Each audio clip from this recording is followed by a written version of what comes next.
Hi, everybody, and welcome back to a bit of a different episode of the Map Round Show. It's still a cracking one, don't forget that, it always is.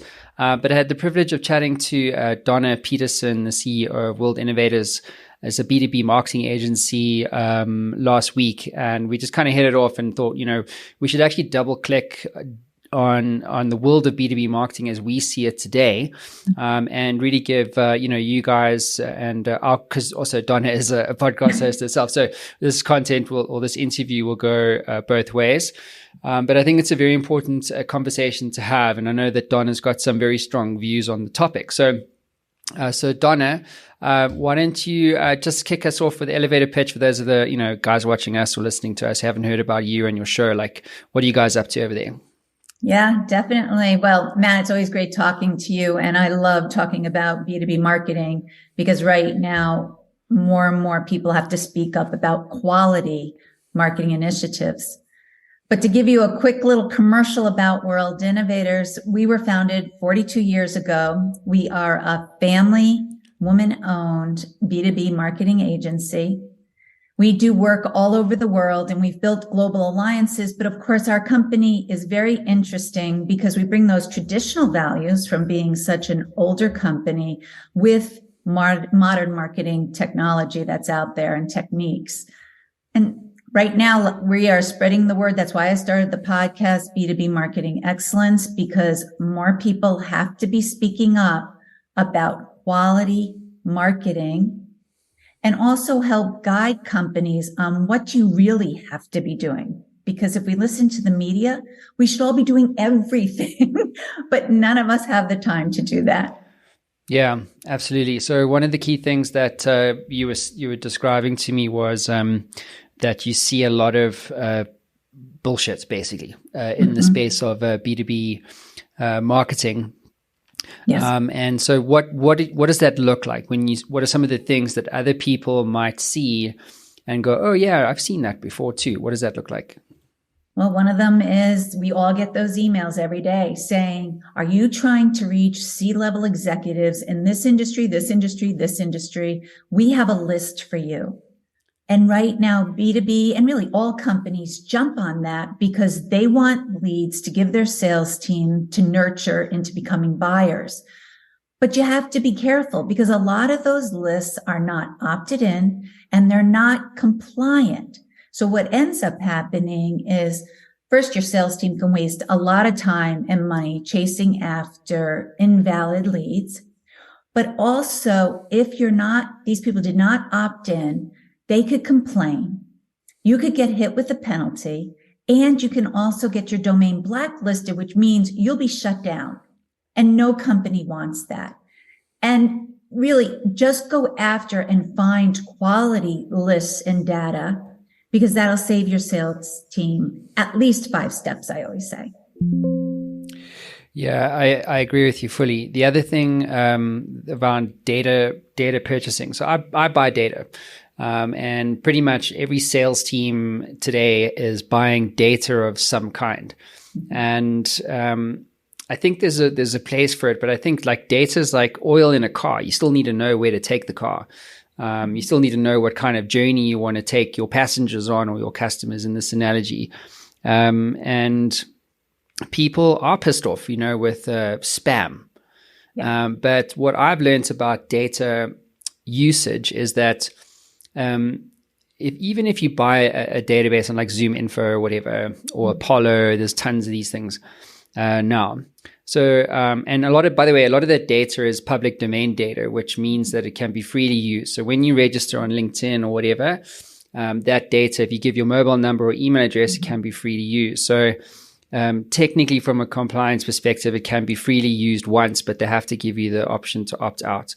So that's the compliance stuff from my understanding. And then what I find very effective from a B2B marketing perspective is what you do with the data. What's the story that you wrap around the data? Because what is the immediate impulse? It's kind of like, I'm going to use this data and I've got 1,000 CEO email addresses. And what I'm going to do is I'm going to try and sell that person, right? I'm going to sell that CMO. I'm going to sell that head of sales. I'm going to sell.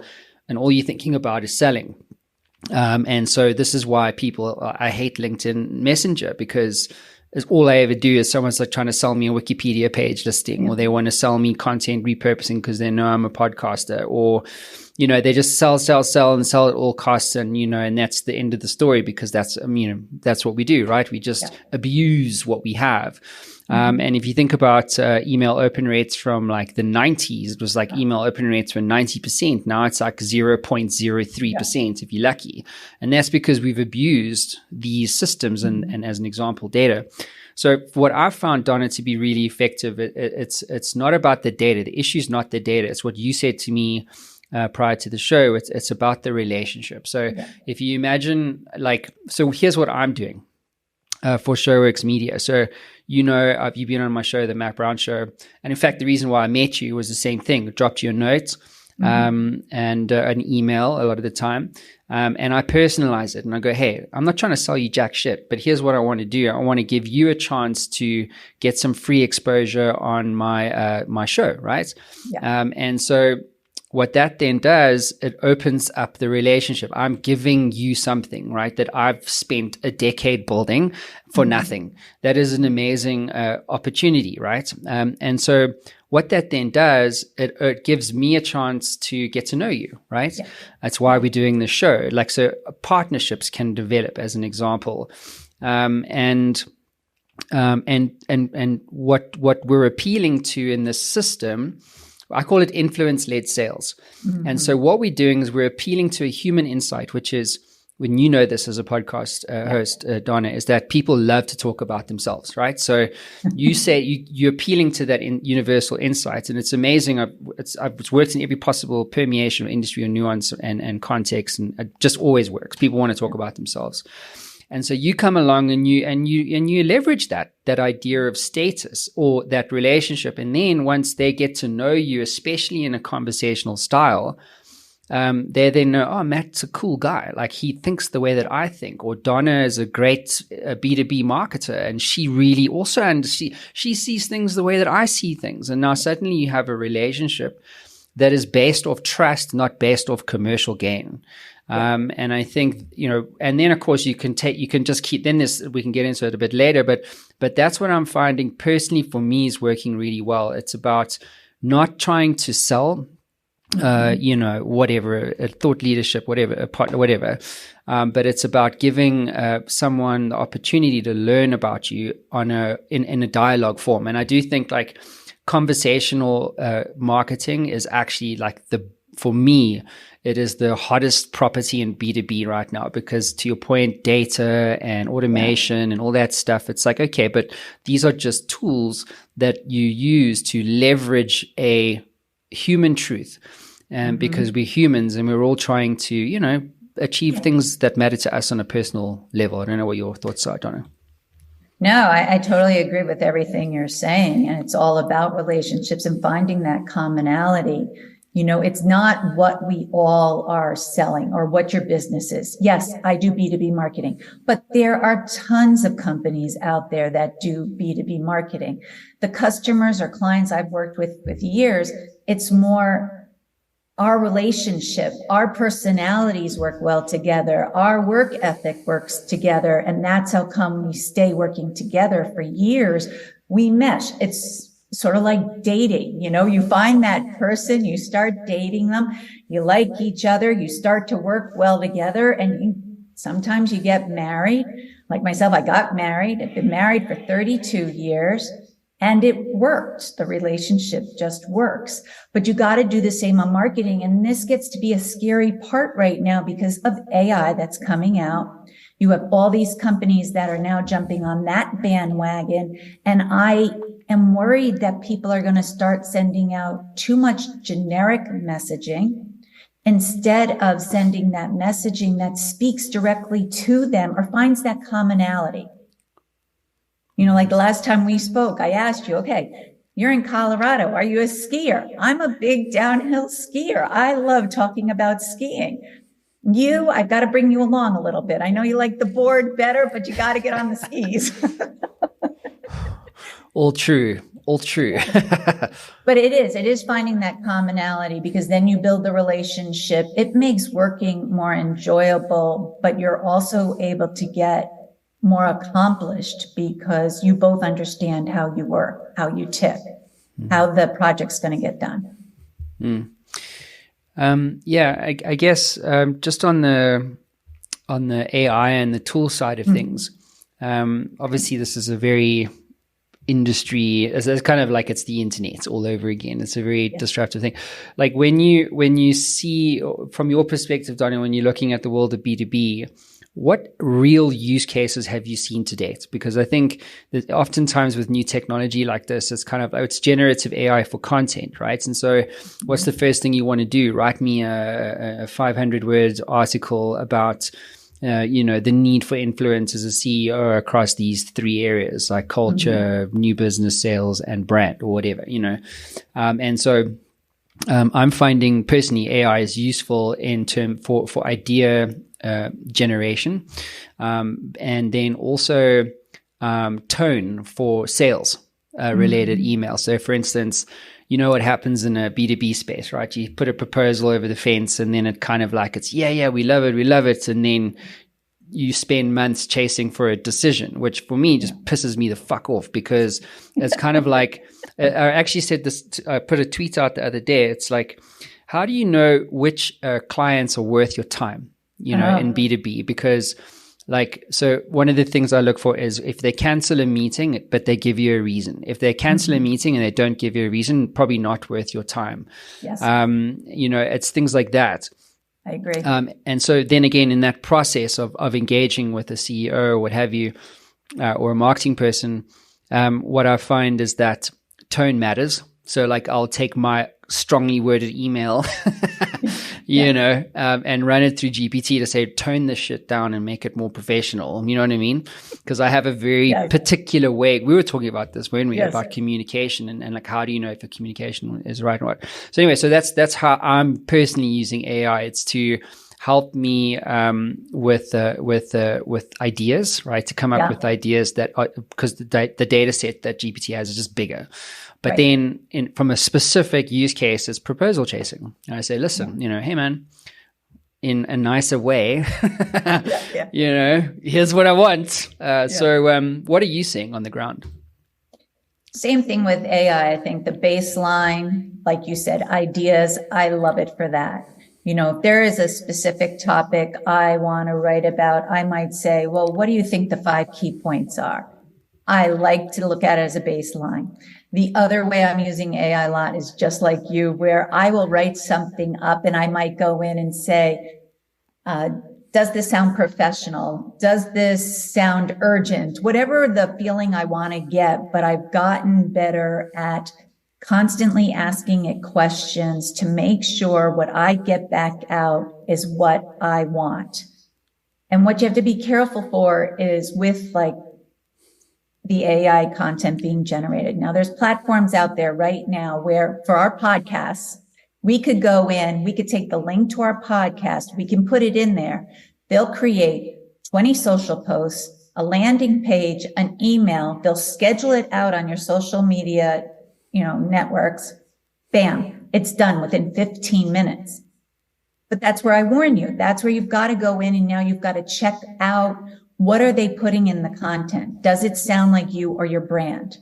For instance, if it did an email for me and it said, hey, dude, what do you want to do? People would know that is not Donna. Donna doesn't go, hey, dude. I just don't. So it's just looking it over, making sure it does sound like you. You've got to also check for accuracy because it is not 100% correct. And let's say that again, it's not 100% correct. And it is a useful tool for the baseline, but it shouldn't be used as the end all for companies. Mm-hmm. Yeah. What else do you see in B2B marketing these days, Donna, that you feel is not working or bad advice? Well, like we talked about the relationship with our prospects, but I think you also have to have companies, and this is companies as a whole, they have to work on the relationship with their employees. your vendors, but then you also have to align your different departments. Sales and marketing have to be aligned. And this is a hard part because a lot of companies still have them out there in their own separate silos, and you will never achieve the long-term growth you want until you align those two departments. Because think about it, they are so connected. The sales team has to give you the feedback that they are hearing.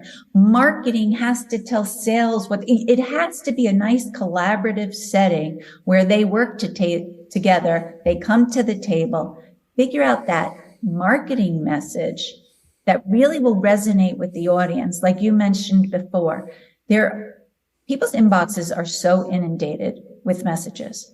But if you send someone an email that speaks directly to them, starting out in that subject line, for instance, I know I'm bringing you up again, but if someone said, these are the best downhill skiers for women, and so I will open that up because I'd want to see it. But when it comes to your work, you have to be even more defined so that those executives open up the email, and then the body of the email should speak to them so that they sit there going, oh my gosh, this company gets me. They understand what I'm trying to accomplish. And that's how email is going to be effective. Yeah. There's just to add to that. So there's a lot of data out there. And I had this CEO, and actually you'd be surprised, right? Because I think we forget that the internet had sex like over 25 years ago. And, social media has been around for a long time. And in that time, we've been basically, putting content out at scale as individuals, right? But also as businesses and things like that. And so because there's such a large library of content or data for all of us, what Samir Khan came to me, he's the CEO of XIQ, was on my Secrets of Scale series, and his company is called XIQ. It's going to bring it up for everybody. And so what he's done basically is create. I don't know if you know. It's like, I think it's Maslow's hierarchy of needs or whatever, where like there's needs of the personality and all that kind of stuff. Okay. And so what his company has done is that they've basically, and he put my name in there, took my LinkedIn profile, shoved it in there. And what it does, it creates a whole like in-depth report on like who I am, the fact that I'm big picture, that I don't deal with detail very well, that I'm a very A-type personality. I'm very direct. I like transparency, and blah, blah, blah. And so what's really powerful about this is that if you're in the B2B space and you're trying to reach out to Matt Brown or Donna Peterson or whoever it is, that based on an AI's ability to learn about that person, based on what they are saying on social media. And then you're able to actually personalize your pitch, your message, like you were describing, Donna, to them. So, like Donna is actually a detailed person. So if you're going to send him or her a LinkedIn message, what the hell do you actually do? Because you can't just go, I'm going to make you a best-selling author. So hang on, but actually there's a process to that. And I want to know what the process is, blah, blah. And so when you have that insight to your prospect, then you're able to really then personalize your outreach. So now imagine those same 1,000 CEOs, right, of the database that you bought. Instead of going, hi, my name is Matt Brown, I want to sell you a podcast, which is just the generic thing, and then maybe personalizing name and company or whatever, or maybe industry. Now you're able to actually take your messaging to a completely different level where you're able to actually talk big picture, to talk directly, succinctly, or longer. And so your ability to open up that relationship through, I would call it like a systemized connection, is almost unparalleled. So I think data on one side is there's downsides to it if it's abused.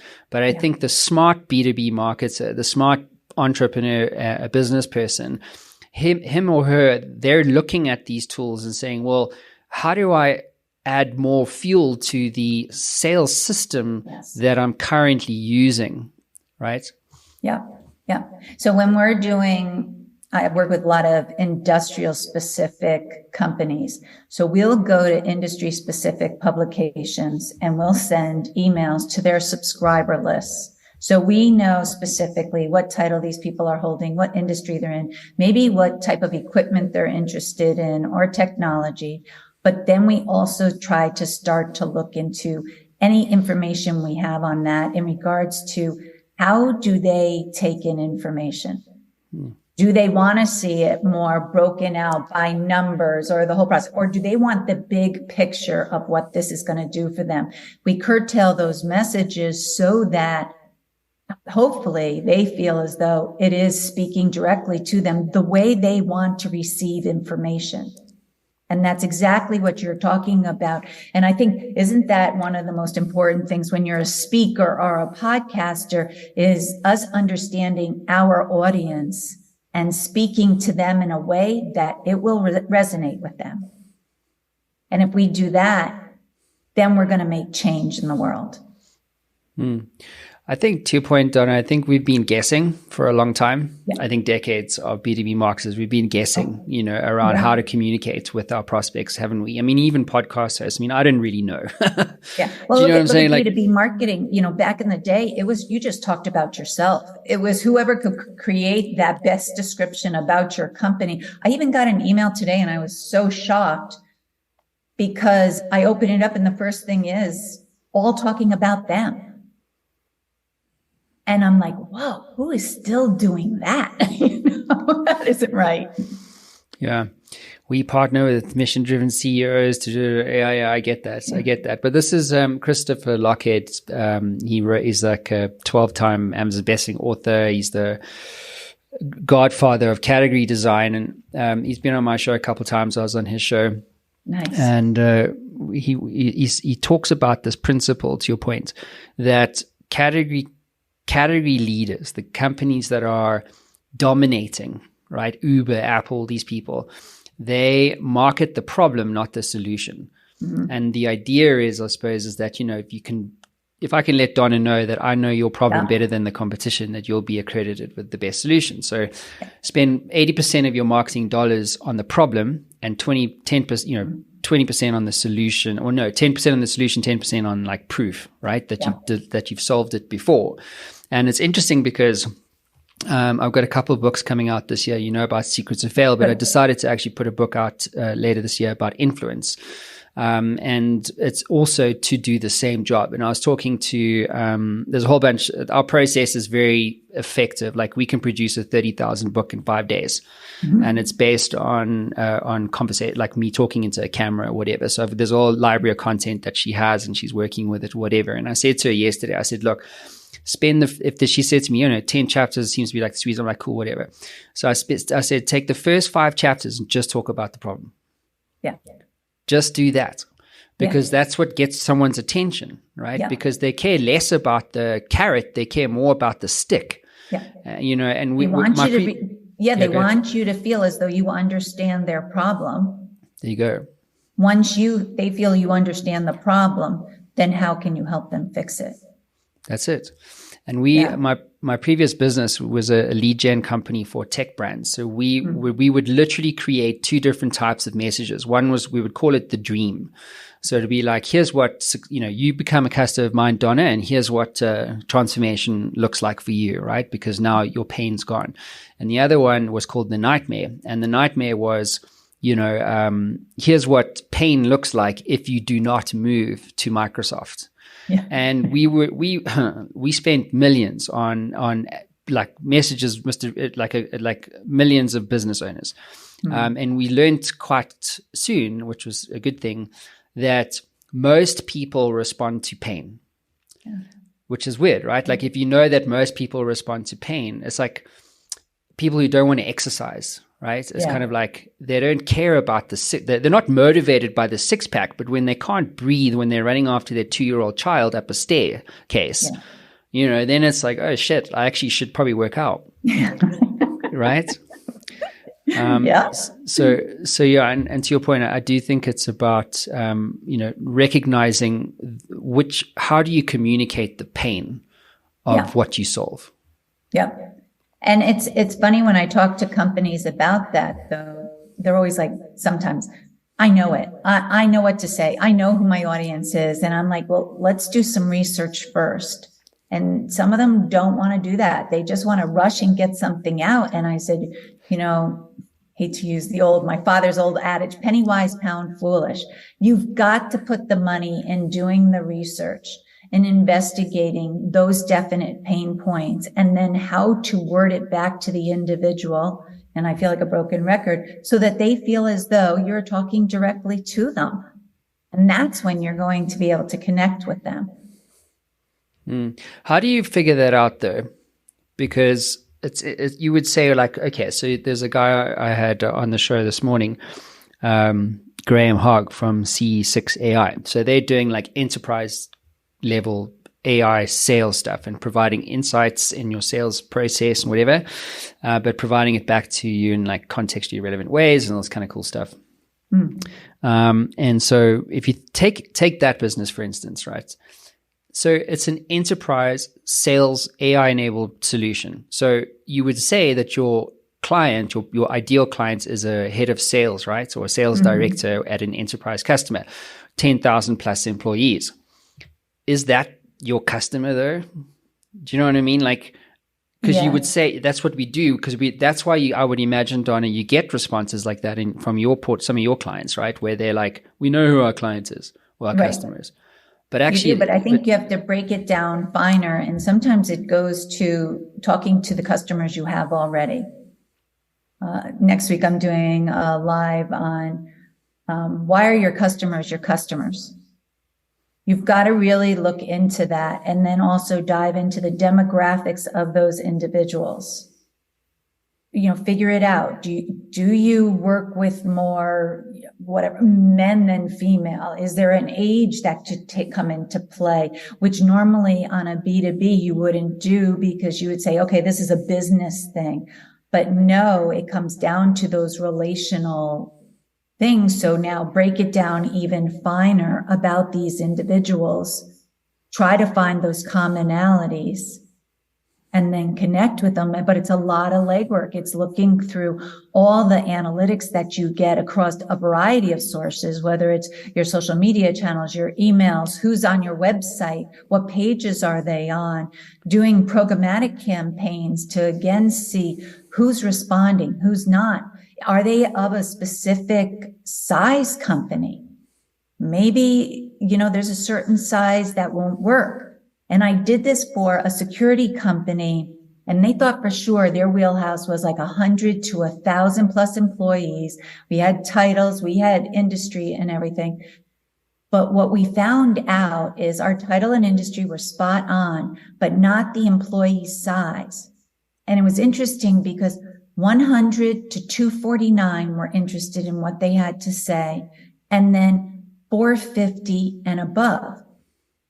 Well, then we started to omit that middle group, and we saw a change right away in our marketing campaigns, because we sent out one marketing message that spoke to the smaller companies, but then we went to the others saying, as a company of 450 plus employees, blah, blah, blah, blah, blah, this is how we started to get a better response. But there are several different things you now have to analyze. And that's why it's got to start in-house. Businesses have to make sure that all their departments are aligned. They have to make sure everyone within the department or within the company, vendors, freelancers, whatever, know the mission, know the goals, so that you're all heading towards the same place. Not that one department's like, doing off their own little thing, but it's important to kind of start back at some of our basics, and then adding in all this new technology we have to start tracking it. But in-house, everyone has to be on the same page. Yeah, it's it's a difficult thing to really know, right? And I think it takes years. And especially if you start getting to a mature stage company where you're diversifying and you're adding new products. Like I spoke to a guy earlier this week also on this Makuru out in Africa, doing a show for them, and and they're like on this diversification thing. So they have a whole market development team that's literally just looking at the thing that you just described, which is who exactly is our customer for this new thing, this new shiny thing, and where are they, and how best do we, reach them and stuff like that. And I think if you have the budgets, it's great to have the luxury of trying to figure that out. But I'm curious, Donna, to get your view on like what's your advice to a solopreneur or a small team, 10 people, 5 people, who have, they're a services business, or maybe they're a SaaS business or whatever, and they're trying to figure that shit out. What's your advice to them? My advice for that is, first, take a deep breath. Right now, when you're a small company and you're starting out, you're reading everything that's out there and you're thinking, okay, I got to do this. I got to do this. I got to do this. I got to do this. Again, take a deep breath. Make sure you have that clear mission and goal, that it's visible every day, so that you can remind yourself when you're looking at marketing or any kind of technology, if you're looking at a new hire, that any of those options are going to actually help you achieve those goals and live within your mission. And then when you start implementing things, go slowly. Do a few at a time. For instance, social media. We think we have to be on everyone. Pick one to start with that you feel your audience is on, and work on that. Be amazing on that one platform first, and then start going out. Because otherwise, a lot of companies, they try to do everything, but nothing really starts to move that business needle. So that's my thing, is take a deep breath, make sure you keep within your own missions and goals, and go slowly, analyze it, and be ready to pivot, because we've seen that over the years. Different things happen and you've got to be ready to make changes. Yeah, it's really sound advice. I think also because it's Gary Vee basically fucked it up for everybody, because he said, he was like, yeah, you gotta be everywhere all the time, because otherwise, you don't get attention and your competitors, blah. And so all these poor kids, they were like, oh my God, how do I do TikTok, Instagram, Facebook, LinkedIn, YouTube, all, and build a business? Yeah. And now you need that cohesive messaging, and you got to make sure that your messaging is consistent across all the platforms, and that they all complement each other. Otherwise, you're doing emails here, you're doing social posts here. If they don't complement each other, they're standalones. And now you're working twice as hard, where if you can get them so that they work together, you build the foundation. I'm a great believer in systems. So like if you're $1 million, or let's just say you do 500,000 a year and you want to do 1 million, you don't just get to 1 million. You never rise to the level of your goals. You always fall to the level of your systems. And I think in B2B marketing or B2B sales, whatever, you're just in the B2B space, you're trying to grow your business. Like channels don't matter. They really don't. What matters is a system. You have to figure out what is a repeatable system that I can scale up or scale down, which generates me cash consistently. Yeah. And so if that's Facebook and one video ad, then that's great. But then you figured out your own system, haven't you? And there's what's that company called? They keep seeing their ads on Instagram. I clicked on it by mistake once, and now I regret it. Something media. Chamber. That's it. Chamber Media. Media. Look them up on Instagram. So I actually filled out a lead form when I spoke to the CEO there. And I'm like, so basically what their whole premise is like better ads deliver better results. So I'm like, cool, better ads, better results. I mean, how expensive can it possibly be to create a good ad, a video ad? So I said to him, look, well, let's just get to the rub here. How much does this cost? Yeah. So he's like $50,000.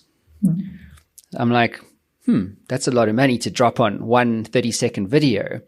But the result, their system is you're an HVAC installer in Colorado, right? And you want to differentiate yourself against, from the other 1,000 HVAC installers.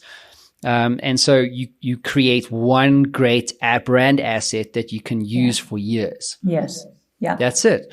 So no LinkedIn, right? No YouTube necessarily, no Google search, none of that shit. Just Instagram targeted at Colorado homeowners with a really amazing, compelling 60-second or 30-second ad that gets your attention, that gets you to fill out a form.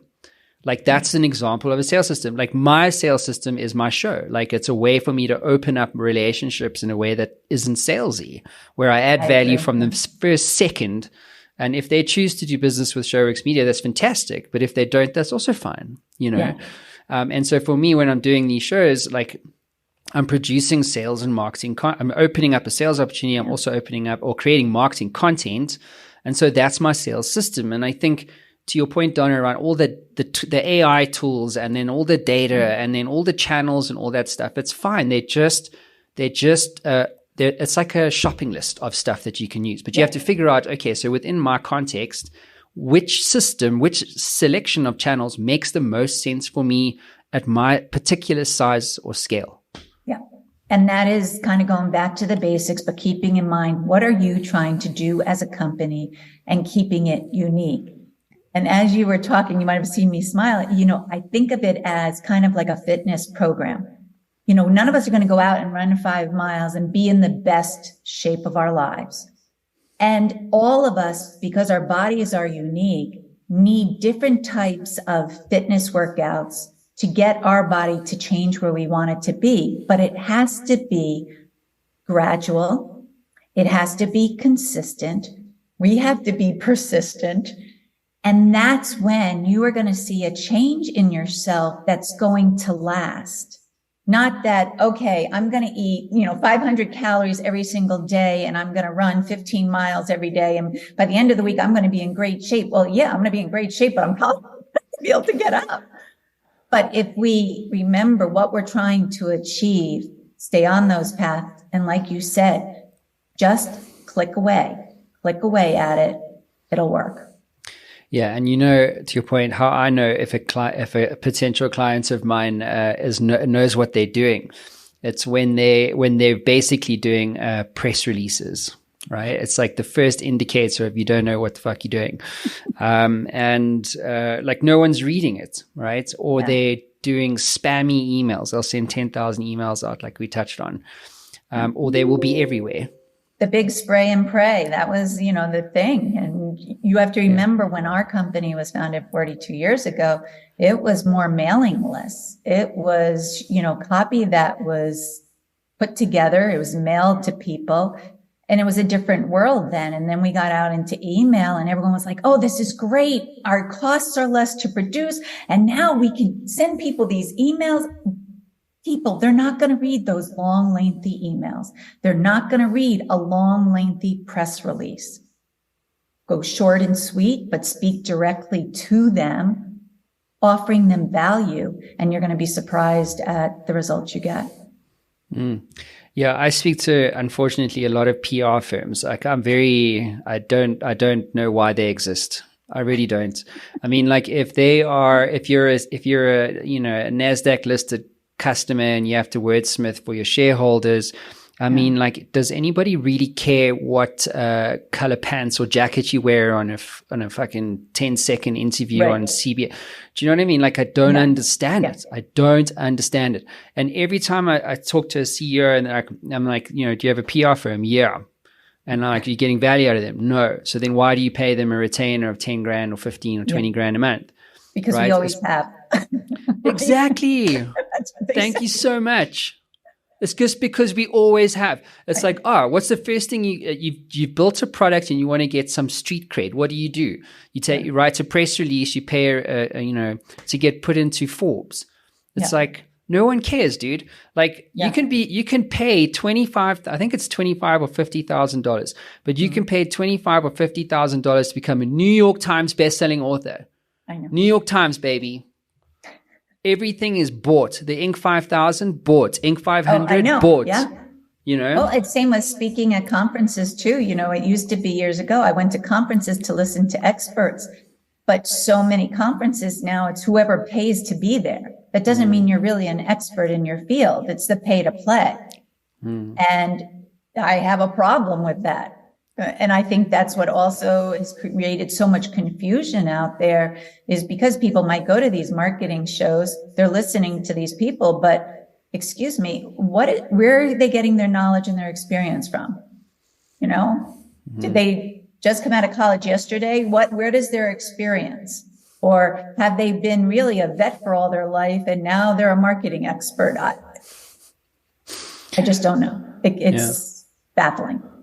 So funny anecdotes. I'm reading a book called Conquistadors. So it's all about Columbus and the expansion to what they believed was Asia. And so he was getting a lot of shit from the king and the queen, Fernando, and I forget the other one.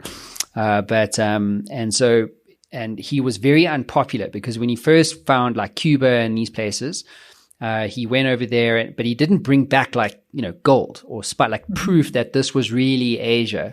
And so he took a lot of heat from the king and the queen at the time, and then a lot of the naysayers. And so people were always, skeptical about Columbus and what he was also a bit insane, just by the way, turns out.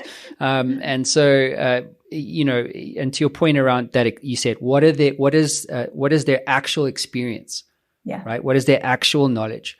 And so the one thing that no one could argue with was that he had been to places that none of them had been.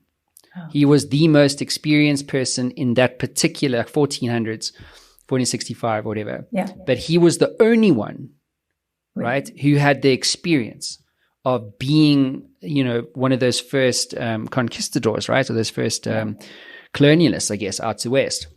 Yeah. And so that's also the point, right? I think a lot of the time, I really still believe strongly in that.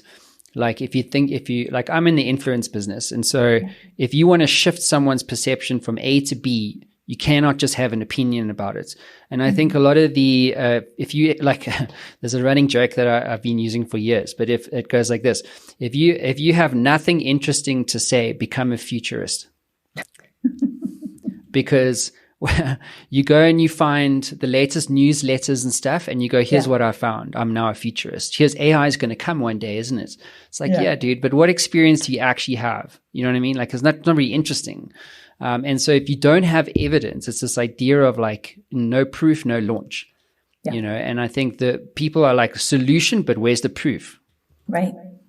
Well, they've got to be, and especially like you just said with AI now, people can create these great business proposals. They can create this great business brochure, but where is the proof? What is their history?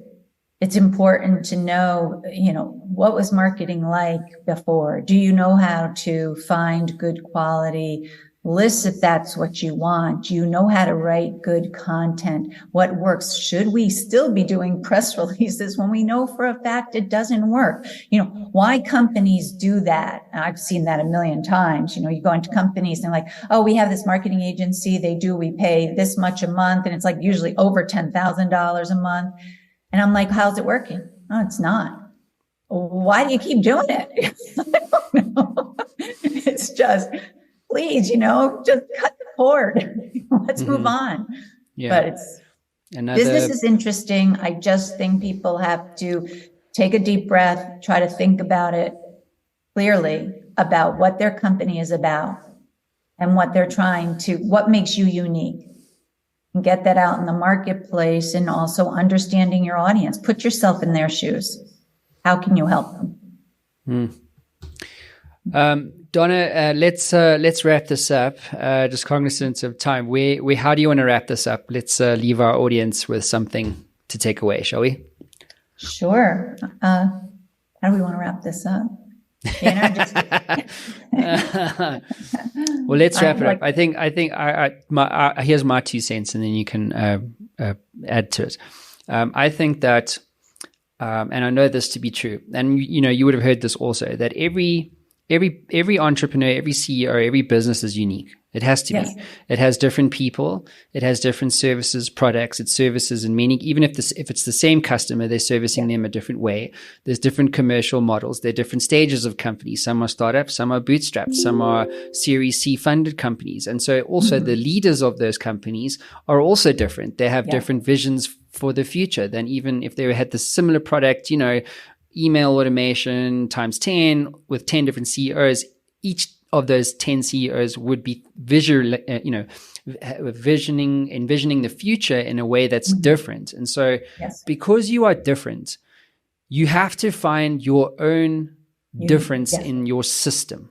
Yes. And so you cannot copy paste. This is the stuff you were saying to me, Donna. It's like, well, everybody has access to GPT, but does that mean you should be using it? Right.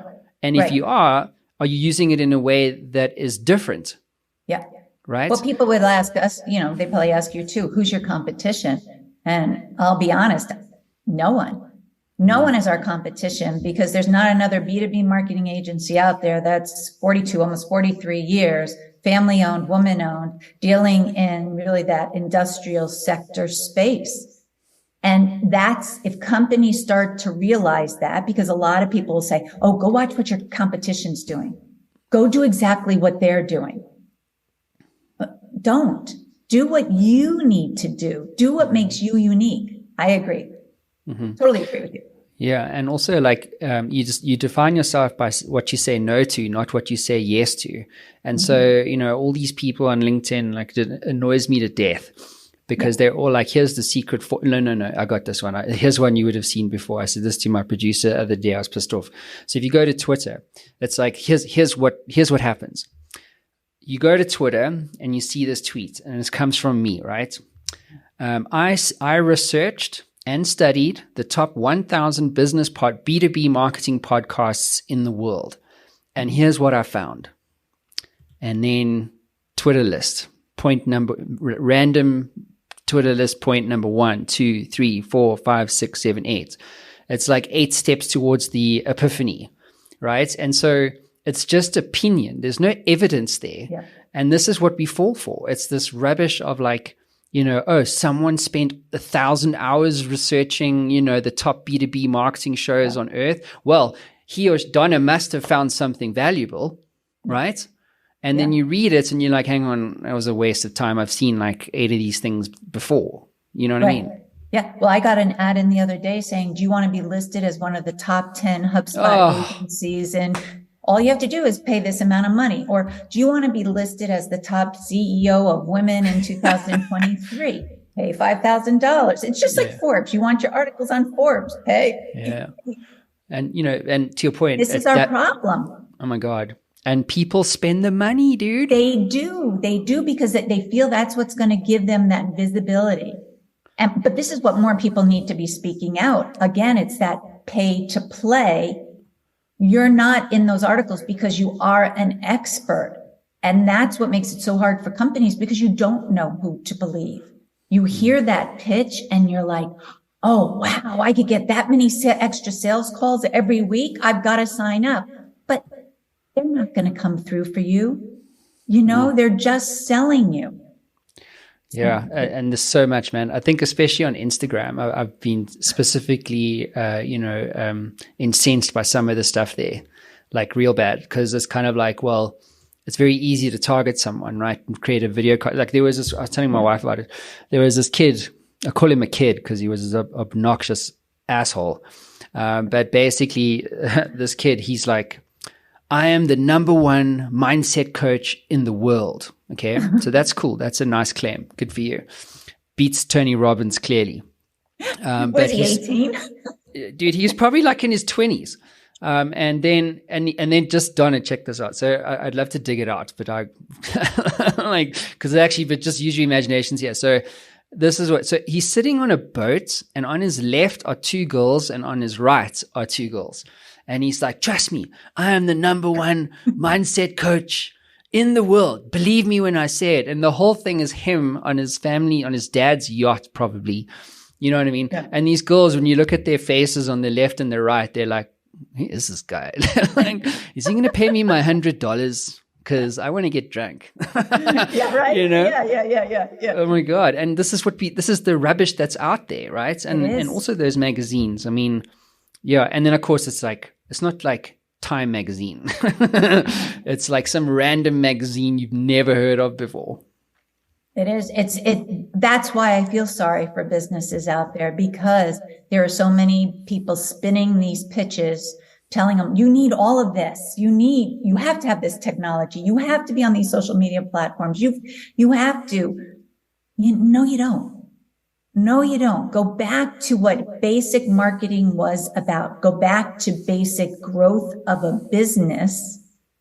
Those simple things, having those clear missions, having those goals. Companies don't do that. They don't make sure that all employees are aware of that and see it visible every single day. So you have departments working all over the place. That's why we have to speak out more. I think the more we can talk about this, it'll get hopefully the good voices up to the top, and they'll hear it. They'll take heed and know what direction to go in. Mm-hmm. Well, I think we've definitely, steered that ship somewhat today. Obviously, we didn't have time to cover everything, but Donna, that does conclude our time together, I think. Obviously, it's always great to meet a like-minded individual. And as I've said on the previous, when you came on the Secrets of Fail series, like any woman-owned firm that's 42 years old, that's a lot to be proud of. So. Yeah, it was an amazing time for my mom. But thank you for having me. I love talking about it. And like I said, the good quality people have to just keep on talking. Awesome stuff. Thanks, Donna. Right. Thanks, everybody. Talk to you. Ciao, ciao. Bye.